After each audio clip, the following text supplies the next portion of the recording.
Eu preciso aprender um pouco aqui, eu preciso aprender um pouco ali. Eu preciso aprender mais de Deus, porque Ele é quem cuida de mim. Se uma porta se fecha aqui, outras portas se abrem ali. Eu preciso aprender mais de Deus, porque Deus é quem cuida de mim.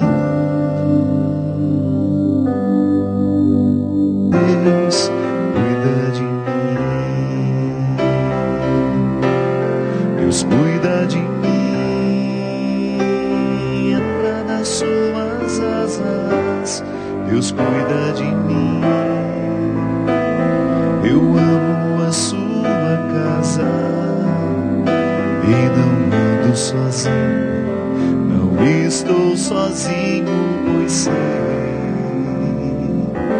Deus cuida de mim, Deus cuida de mim, a sombra das suas asas, Deus cuida de mim. Eu amo a sua casa e não ando sozinho, não estou sozinho, pois sei, Deus cuida de mim. Eu preciso aprender um pouco aqui, eu preciso aprender um pouco ali. Eu preciso aprender mais de Deus, porque Ele é quem cuida de mim. Se uma porta se fecha aqui, outras portas se abrem ali. Eu preciso aprender mais de Deus, porque Ele é quem cuida de mim.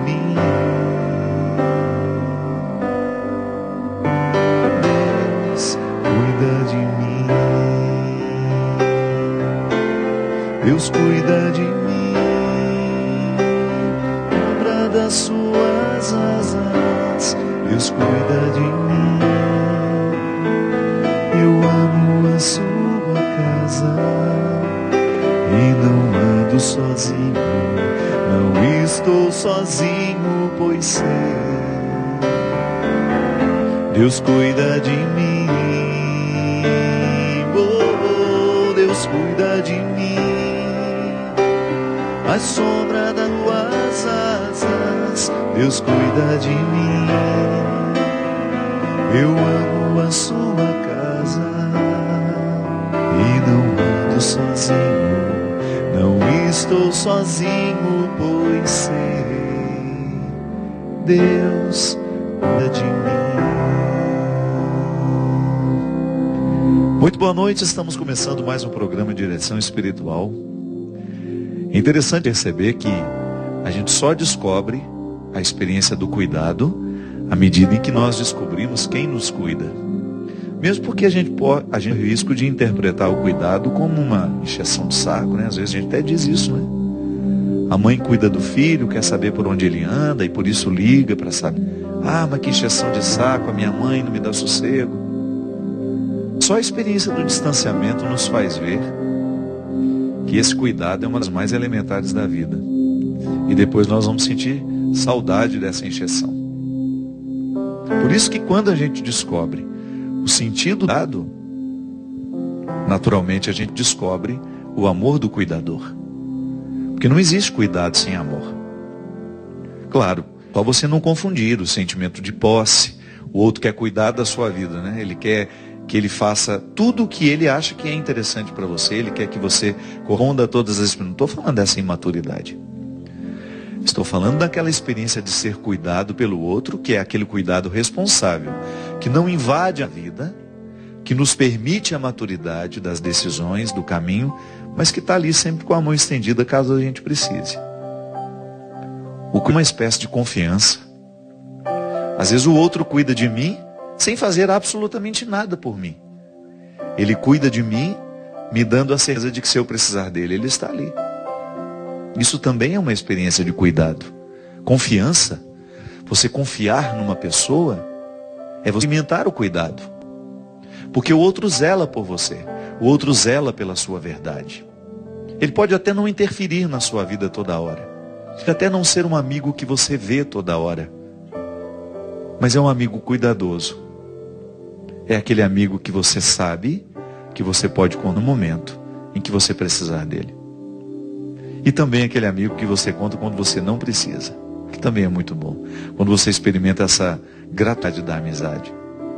Quando você se encontra mesmo porque não há motivo para se encontrar.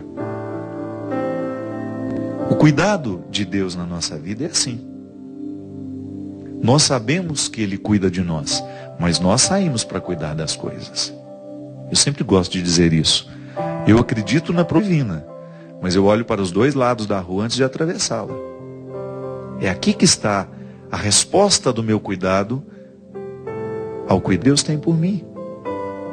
Eu sempre gosto de dizer, minha gente, que toda vez que nós respondemos a Deus de maneira cuidadosa com a vida, nós estamos rezando de maneira muito qualificada. Então eu sei que Deus quer o meu bem. Você sabe que Deus quer o seu bem. Mas você já parou para prestar atenção o tanto que nós prejudicamos esse bem que Deus quer que a gente vive e experimente? Com as nossas atitudes, com o nosso estilo de vida. O estilo de vida nos mata. E você acha que Deus quer que a gente morra antes da hora? Não. Eu noto que Deus tenha criado a humanidade para vê-la morrer acidentada, para vê-la morrer antes da hora. É que, na verdade, Deus nos cede uma liberdade que Ele jamais vai revogar. Então Deus me dá a liberdade de comer o que eu quiser. Eu não tenho um anjo da guarda. Quem conhece? Boa noite, Cristian. Ou você tem esse anjo da guarda que tira a sua comida da sua mão? Não. O anjo da guarda age aqui, ó. Iluminando a nossa cabeça para a gente tomar a melhor decisão. Comer salada de rúcula ao invés de comer a coxinha frita, óleo saturadíssimo. Não é assim que funciona? Uma mãe, por exemplo, a mãe quer que o filho tenha saúde. Mas como ela vai expressar esse desejo de que o filho seja saudável? É proporcionando dentro da nossa casa a comida mais saudável para que esse filho tenha saúde. O médico que tem me acompanhado nesse meu tratamento agora, Dr. Vitor, ele tem uma filosofia de vida muito interessante. Ele me disse assim: padre, como o senhor viaja muito e é difícil manter a dieta que eu dei para o senhor dentro de um hotel, dentro de um contexto em que não vai ter a facilidade de encontrar esse alimento na hora do café da manhã, para parar de comer tanto pão, né? Vamos substituindo os alimentos, pegando os carboidratos compostos, mais complexos, para eliminar tanta farinha branca que a gente come toda hora, tanto arroz toda hora, muita comida que o índice glicêmico vai lá nas alturas cada vez que a gente come. Essa substituição, ele dizia, é muito difícil. O que a gente tem de fazer? A nossa casa é o lugar da regra, ele dizia. Não pode haver a exceção dentro da nossa casa. A exceção você vai sair quando você sai para comer com os amigos, você vai jantar fora. No seu caso, quando você viaja e não consegue fazer 100% da sua dieta. Então, a minha casa é o lugar do cuidado máximo. Lá, as pessoas que estão comigo, zelar, as pessoas que cuidam de mim, vão zelar para que a regra seja sempre o que é saudável. Você já imaginou, minha gente, nós assumíssemos essa dimensão do cuidado dentro da nossa casa como uma experiência religiosa? Se a nossa conversão passa lá na nossa mesa, pelo que oferecemos ao nosso filho, pelo que oferecemos a nós mesmos, se dentro de casa a gente tivesse uma regra de comer de maneira saudável, nós estaríamos correspondendo a esse cuidado que Deus tem por mim, comigo. Ele me quer saudável. Mas se eu não escolho o alimento saudável, Ele não tem como fazer esse milagre na minha vida. Ele não tem como entrar na corrente sanguínea porque Ele me respeita. O que vai entrar na minha corrente sanguínea é o que eu comer. E é esse estilo de vida que vai me fazer saudável ou não. É o estilo de vida que nos mata aos poucos. É o estilo de vida que nos cura aos poucos também. Você vai pegar carro, você vai escolher a velocidade que você vai pela rodovia. Isso é uma experiência de cuidado. Geralmente depois que o homem fica pai, ele muda muita coisa dentro da cabeça dele. Então ele deixa de ser tão aventureiro. É uma consequência natural do amor. Quem dera os filhos pensassem assim, né? Que tem uma mãe preocupada em casa com a velocidade que ele põe no carro quando sai. É uma questão de cuidar, de corresponder ao amor de quem nos cuida. Então sempre quando você vai entrar no seu carro e você vai fazer uma velocidade acima, perigosa, que vai colocar a sua vida em risco, lembre das pessoas que lhe amam. E naturalmente você vai sentir o desejo de se cuidar. É interessante como a experiência do amor é que nos leva à experiência do cuidado. Então se a gente se ama, a gente precisa se cuidar. Se eu amo meu filho, eu vou cuidar dele da melhor maneira. Eu vou até me instruir do ponto de vista da nutrição, para que a nossa casa seja mais saudável. Eu admiro tanto, minha gente, e já tantas vezes trouxe aqui, a doutora Gisela Savioli é uma mulher que tem feito tão bem a tantas pessoas através do conhecimento que ela tem. Ela faz questão no programa Mais Saúde ensinar aqui na Canção Nova a jantar de maneira mais saudável, a gente ter uma vida mais cuidadosa. Isso é um elemento da conversão que nós não podemos negligenciar. Então, eu não estudei, eu não tenho condições de aprender, padre. Esse alimento é muito caro. Não, não é não. Estou experimentando na minha vida a voltar a comer o que eu comia lá na minha casa quando eu era criança. Fazer uma substituição. Por quê? Porque eu preciso me cuidar. Eu preciso levar a sério a minha saúde. Eu preciso levar a sério a minha vida.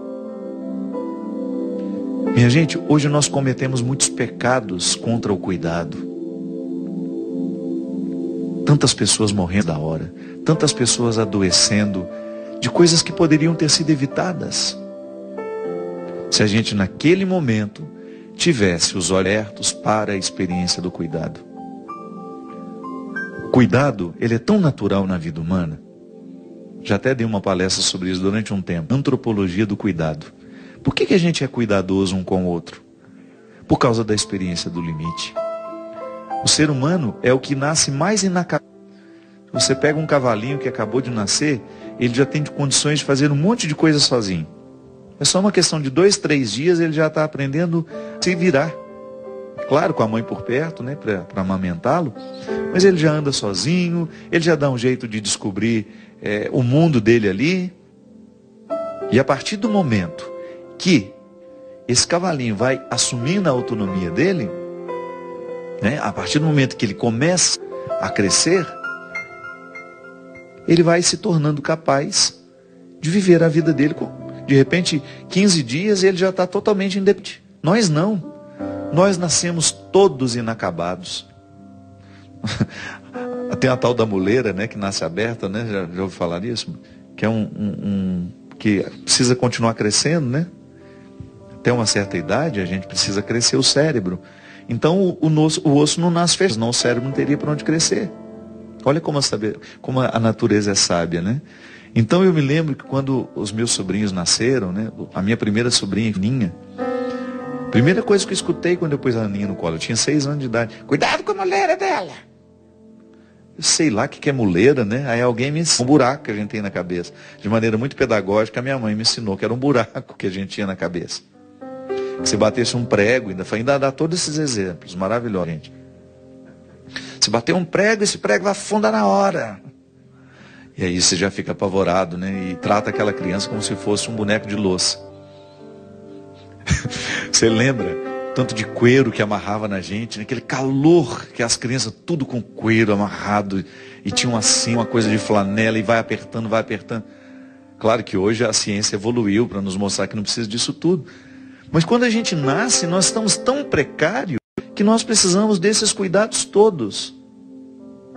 ali a mãe pode exercitar o seu amor na sua categoria máxima, diga assim. Por isso que eu tenho muito respeito por mulher que deu a luz a alguém. Tem por todas, claro. Tem que ter respeito por todo ser humano. Mas eu tenho uma reverência que eu tenho como ser humano a toda mãe. Porque é um amor tão sublime. Você olha para aquela criatura tão cheia de fragilidades e você sabe que se você não cuidar, ela morre. E vai fazendo a experiência de suprir todas aquelas necessidades. E o desgaste que esse cuidado gera na criatura que ama. Que são noites sem dormir, cansaço físico, mental, mas com que gosto ela faz isso? Ali você identifica, ainda que seja de maneira imperfeita, o significado do amor de Deus na nossa vida. A mãe não é capaz, como diz a Sagrada Escritura, não é capaz de esquecer o filho que gerou. E é capaz de cuidar do filho, e precisa, num determinado momento da vida, até de uma terapia para aprender a cuidar do jeito certo, né? Porque um homem de 35 anos não pode receber os mesmos cuidados de um recém-nascido. Aí já é o desequilíbrio. Mas tem mãe que quer cuidar do menininho como se ele tivesse 3 anos. A experiência do amor de Deus na nossa vida, e que essa música fala, é isso. É aquele Deus que vai nos suprindo de acordo com a nossa maturidade. Mas Ele não vai a vida inteira a mesma coisa. O cuidado de Deus na nossa vida evolui, é processual, porque Deus não nos imaturos. Então, naquele momento em que você tem a sensação de que Deus não está cuidando, de que você está abandonado, pode ser que o abandono seja intencional. Mas não que Ele deixou de cuidar, é que Ele mudou a maneira de cuidar. Nós precisamos nos sentir assim mesmo, meio desolados. A desolação é frutuosíssima na vida espiritual. Aquele que não sabe enfrentar o deserto, a aridez da vida espiritual, não vai atingir maturidade espiritual. Essa história de Deus Nestor, estou aqui ao seu dispor. Tudo que eu peço Ele faz. Isso não funciona numa vida de maturidade espiritual. A maturidade espiritual não pode comportar um Deus que faça todas as nossas vontades. Não. A mãe, quando cuida do filho, quando ela faz a experiência de cuidar da criança, com toda a responsabilidade que esse cuidado lhe coloca, porque é amor, ela vai ter de negar muitas coisas ao filho. Ela vai ter de dizer não. Com a mesma intensidade com que diz sim, o cuidado nos diz não. Por quê? A mãe está protegendo o filho. O não, na hora certa, nos protege. Nos protege da arrogância. E não é assim que você educa um filho? O não, na hora certa, nos protege da prepotência. Nos torna humildes. Quando você está querendo tudo para você, sua mãe chega, não é assim. Você vai dividir o seu brinquedo com seu coleguinha, você vai dividir o seu brinquedo com seu irmão. Você não é dono dessa casa, você não pode sair quebrando tudo. O limite existe, e quem ama impõe esse limite. Então Deus nem cuida do filho no momento em que ela permite, mas também no momento em que nega. E o imaturo é aquele que nunca vai aceitar que a mãe possa lhe negar alguma coisa. É aquele que vai querer que todas as suas necessidades sejam satisfeitas. E não é assim. Por isso que a música fala que eu preciso aprender mais de Deus, porque é Ele que cuida de mim. Porque se eu não presto atenção neste Deus, se eu não o conheço com maturidade, eu não vou entender o não como um cuidado. Então Deus me protege sim quando me diz não. Quantas coisas na minha vida eu queria e não aconteceram. Eu queria tanto que fosse assim, rezei tanto para que Deus fizesse e Ele não fez. Porque Ele sabe muito mais do que eu o que é melhor para mim. E eu acredito mesmo nisso, minha gente. Isso para mim tem sido uma regra de vida. Às vezes desejo ansiosamente as coisas. E acredito, e claro, faça a minha parte. Eu não vou ficar ali cruzado, esperando, com braços cruzados, esperando que as coisas aconteçam. Mas quando eu percebo que eu fiz a minha parte e as coisas não aconteceram como eu queria, eu encaro aquilo como uma proteção divina. Tá bom, Deus me disse não. E sabe por que me disse não? Então eu me descanso, eu fico tranquilo, sabe? Eu não vou criar aquela ansiedade dentro de mim. Por quê? Porque eu sei que cuida de mim assim, me dando o que eu quero, mas também me negando muito. Porque Deus sabe muito mais do que eu, o que eu preciso. Deus conhece muito mais as necessidades do meu coração do que eu mesmo. Da mesma maneira como a mãe sabe mais das necessidades do filho do que o próprio filho, no momento em que ele não tem maturidade para decidir. Se você coloca para o filho um bolo de chocolate todos os dias, ele vai querer aquele bolo de chocolate, ele vai se acostumar com ele. Mas a mãe sabe muito bem que o bolo de chocolate não é a regra, é exceção. A regra é o arroz com feijão todos os dias. Mas porque ele não tem condições, ele não tem maturidade de saber o que é melhor para ele ainda, a mãe decide por ele. Na vida espiritual a mesma coisa acontece com a gente. Se não temos condições, Deus decide por nós. E é uma questão de sabedoria, de maturidade, a gente poder identificar aquilo que nos contraria como uma oportunidade de crescer. Nós vamos para um rápido intervalo, mas a gente volta já já com o programa Direção Espiritual. Estamos de volta com o programa Direção Espiritual. Obrigado a você que nos escreve, você que nos liga, você que participa. Esse programa é comandado por você, você sabe disso. Estamos aqui. Muito embora não tenha feito questão de responder muitas perguntas, para não ficar um programa de bate e volta, aquelas perguntas rápidas. A rádio da programação da Canção Nova já tem programas assim. O programa Direção Espiritual prefere ser um programa de mais reflexão, a oportunidade que a gente tem de falar sobre tantas coisas e às vezes o que você nos propõe nos ajuda a fazer isso. Mas as perguntas muito práticas a gente deixa para os programas que já estão na grade com essa intenção.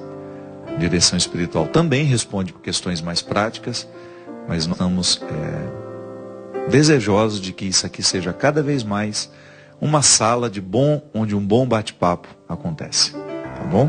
Obrigado a você que já está conosco, você que já conhece, você que divulga o programa também. Muito obrigado. Uma pessoa lá de Pouco, da cidade de Barreiros, ele escreve e diz que cometeu um aborto há 10 anos atrás, que ela se confessou, mas ali no momento não deu nenhuma penitência. E ela pergunta se ela foi absolvida do pecado. Bem, se o padre fez a absolvição, minha filha, você foi absolvida. O que na verdade acontece é que às vezes a penitência, aquilo que o padre nos pede para fazer, ela tem um efeito psíquico também. Além de ter um efeito místico, espiritual, ela provoca um efeito assim como se você estivesse pagando uma promissória, É disso que a gente precisa se livrar. Então, quando eu confesso, e o padre, reze três Padre Nossos, como os padres antigos falavam, 3 Ave Maria, e está tudo certo. A gente rezava aquilo e achava que estava tudo certo. Eu particularmente penso que nós não podemos ter essa visão mágica do sacramento da penitência. Toda vez que eu recebo uma penitência, eu tenho que me impor uma outra também. É como se eu estivesse dando ação pedagógica ao meu erro. Porque rezar 3 Ave Marias e está tudo certo? Não, eu acho que eu tenho que descobrir alguma coisa daquele pecado cometido que eu possa transformar numa virtude. Por exemplo, eu confesso que eu menti, que eu enganei alguém. Eu preciso ter uma atitude, além de receber a absolvição do padre, eu acho que vai fazer bem eu ter uma atitude de reparação com aquela mentira que eu contei. É uma boa maneira que a gente tem de absolver o pecado. Não aquela absolvição que o padre faz, essa sacramental. Essa já foi feita e nós acreditamos que a palavra do Pai, porque Ele está agindo em persona Christi, Ele é o próprio Cristo, o sacerdócio nos dá esse direito, que também é uma responsabilidade. Eu assisto para aquele que me procura. Então, eu não absolvo em meu nome, eu absolvo em nome do Cristo, que me elegeu para isso. Eu sou um sacerdote da Igreja Católica. Então, se você pertence ao mesmo contexto de fé que um padre, se você é católico, a palavra e a absolvição do padre tem uma autoridade de você. Mas há sempre um bastidor que a gente precisa prestar atenção. Eu na minha experiência de padre, por exemplo, muitas pessoas que eu vejo ainda conflituadas com pecados cometidos há 20, 30 anos atrás, não é porque o padre não absolveu, é porque ainda não se absolveu.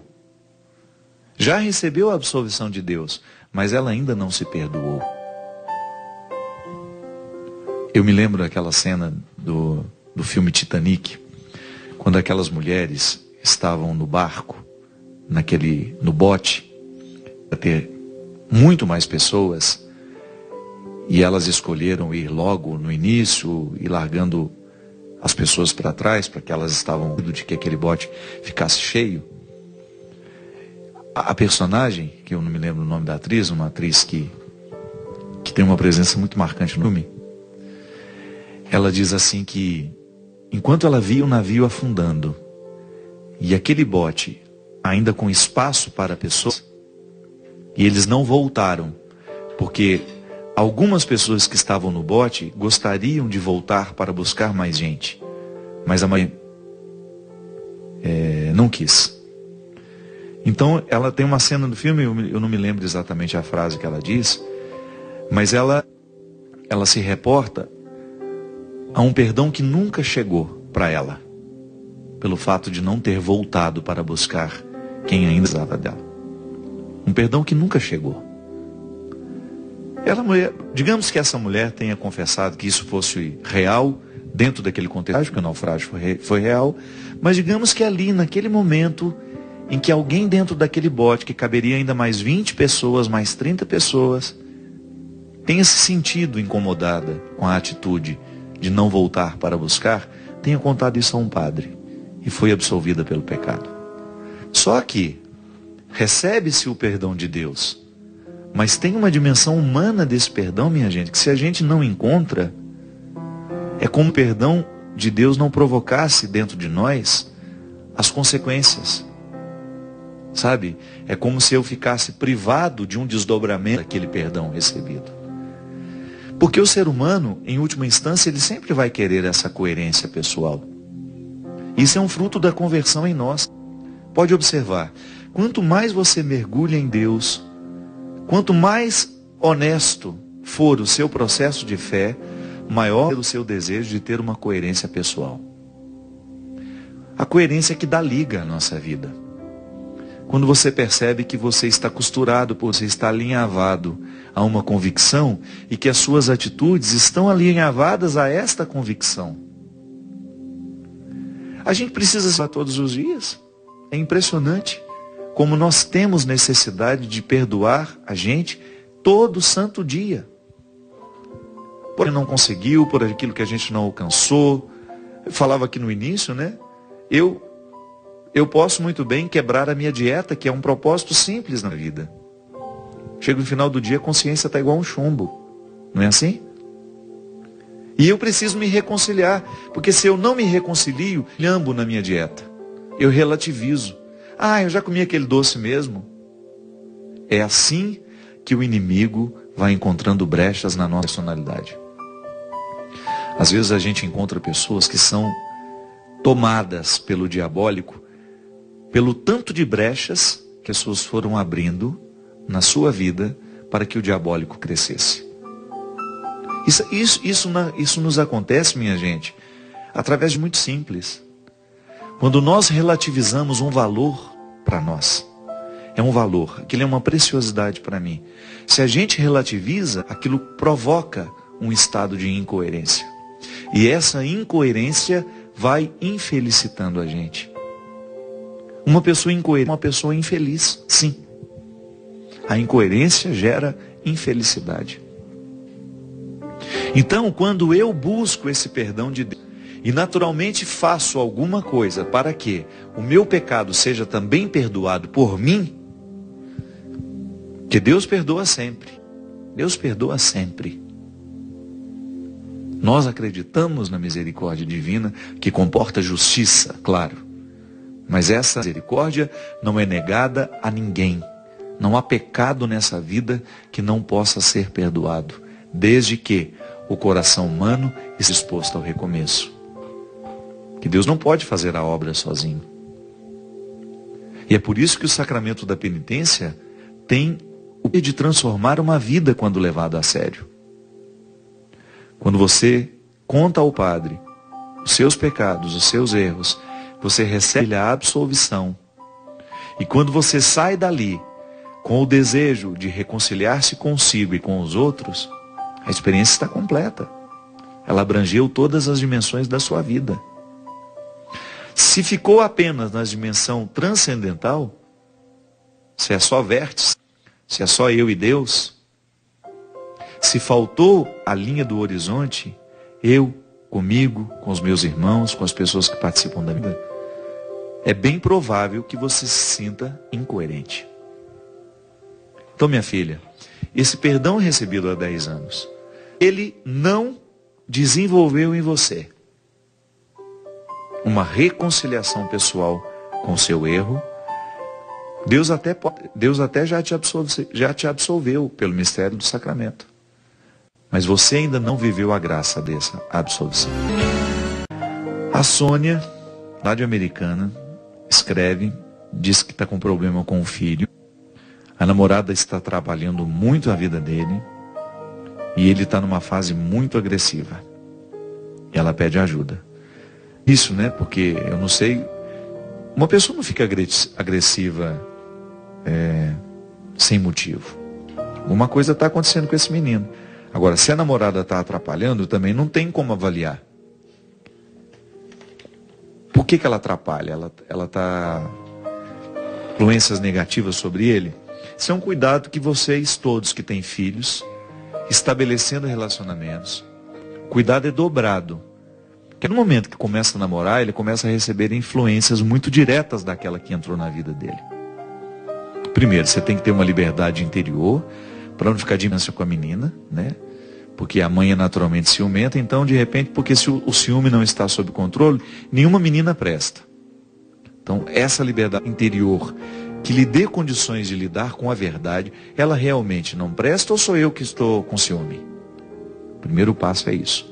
Ela está influenciando de maneira negativa o meu filho ou sou eu que estou tendo ciúme dela? Responda essa pergunta e a partir daí começa a investigar.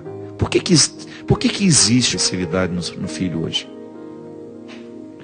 Minha gente, nós não podemos conviver como se fôssemos estranhos. A agressividade tem um motivo. Você sabe que às vezes em muitos jovens, não estou dizendo que é o caso, porque eu não conheço, é muito vago aqui para eu poder dizer qualquer coisa. O que eu lhe dou é esse: a namorada está atrapalhando ou é você que está com ciúme do filho? Responda essa primeira pergunta para você, André. Sônia. Presta atenção na vida do seu filho. Como é que ele está vivendo? Hoje, minha gente, muita agressividade está ligada ao uso de anabolizante. Então tem que tomar muito cuidado, você que é mãe, você que tem o seu filho frequentando a academia, aos 16, 17 anos de idade, que ele chega lá magrinho, e ele vê aqueles moços todos fortes, ele quer ficar assim da noite para o dia. E ele não está disposto a viver o processo das esperas, então ele vai encontrar sempre lá um perdido na vida que vai oferecer para ele o anabolizante. O anabolizante, além de provocar mudança no corpo, e você percebe direitinho se o filho está usando anabolizante, porque ninguém cresce o braço 3 vezes de tamanho em 2, 3 meses de academia. Às vezes você leva 1 ano para uns 2 quilos de massa muscular, de massa magra.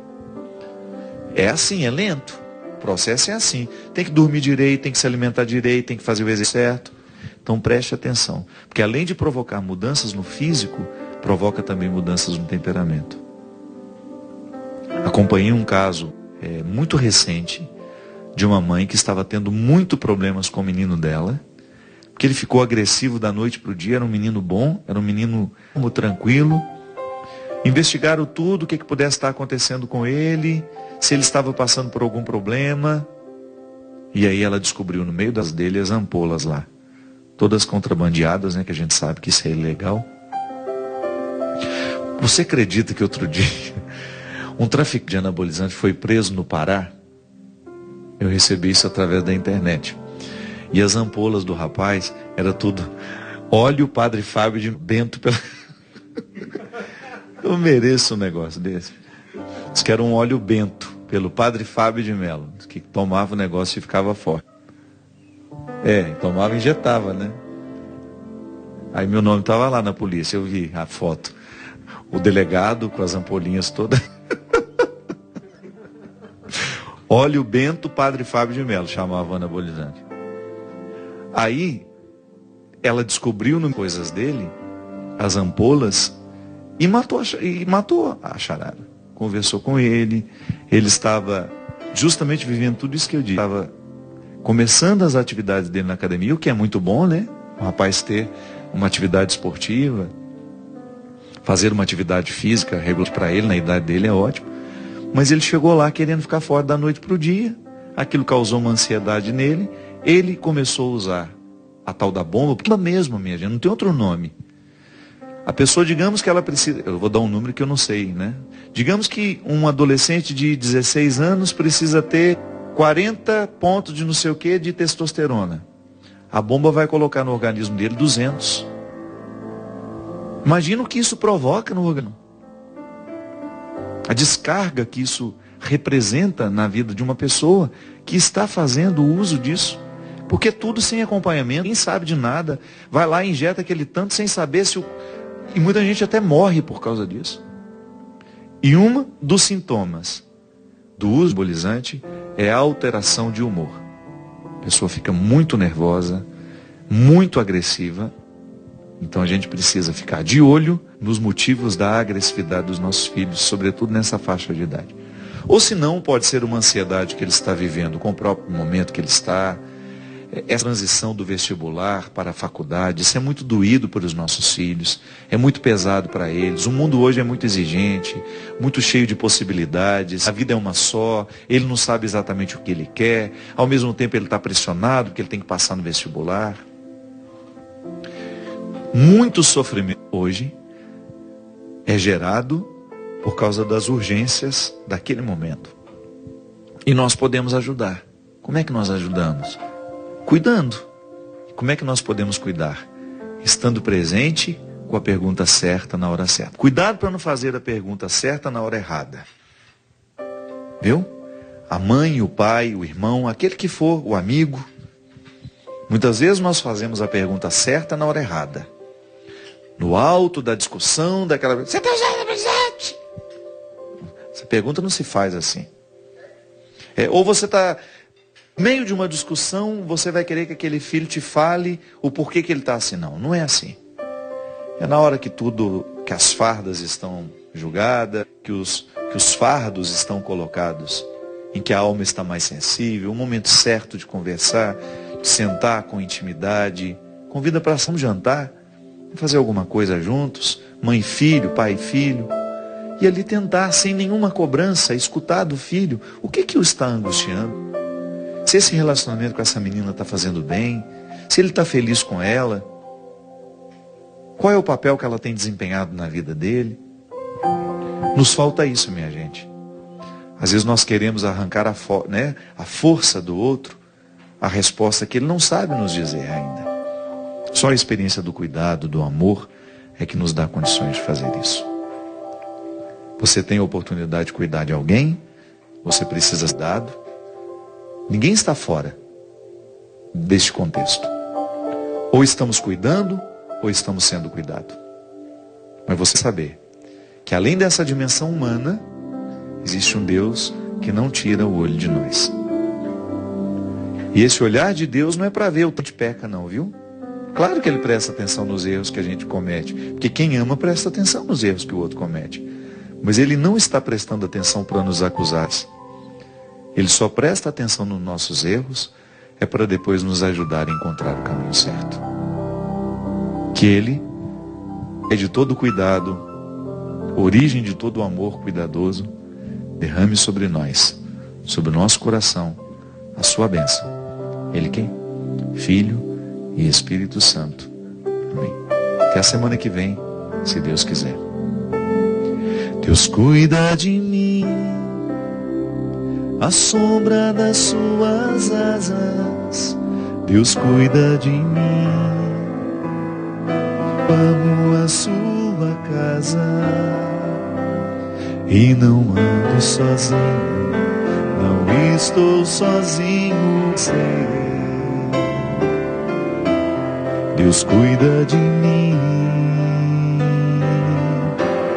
Deus cuida de mim, à sombra das suas asas. Deus cuida de mim, eu amo a sua casa e não ando sozinho, não estou sozinho. Deus cuida de mim.